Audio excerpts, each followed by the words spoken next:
So this controversy with Trump is a bit ridiculous, and I find a few things funny about it. First off, it's not that shocking that Trump paid $750 in 2016 and 2017. Owning that many businesses, having that many losses, having that much overhead, having that many expenses, yes, you can whittle down your income tax to a pretty small amount if you have good accountants that know how to do that. If you want to be mad about it, be mad at the lawmakers that created the complete labyrinth of a tax code that we've got. And not for nothing, no one said anything about other taxes he's paid, capital gains tax or any state and local taxes, or hell, just sales tax alone. In New York is 4%. In New York City, it's 4.5% for any purchase over $100. If we look at the big picture, I am sure he has paid far more taxes in his lifetime than the vast majority of people. So this seems to be a complaint that comes from people not having much perspective on the matter. And not for nothing, I find it funny that when listening to people complain about this, it's coming from people who will generally be in favor of taxation.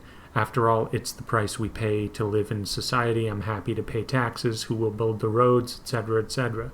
But now with this, all of a sudden they're complaining about what a burden taxes are for them, what a hardship they are, and how much they make life just that much more difficult. So why do I have to pay this much when he doesn't? It's just interesting when a story like this breaks. All of a sudden, one's own personal tax burden is all of a sudden seen in a negative light rather than how it's usually portrayed, which is this nice thing that a good little citizen does. So if you're mad about the amount you're taxed, my other point would be, hey, don't fight to make people like Trump pay more. Fight so you can pay less. It's not like taxes or investing in government is a good investment anyway. Trump didn't pay a lot in income tax. Okay, great. That's less money that goes to bombing other countries. It's less money that goes to fund the DEA and our ridiculous war on drugs. It's less money for law enforcement that enforces absurd, morally bankrupt civil asset forfeiture laws. It's less money that goes to corporate bailouts. It's less money that goes to a whole litany of things that people who are complaining about this complain about all the time.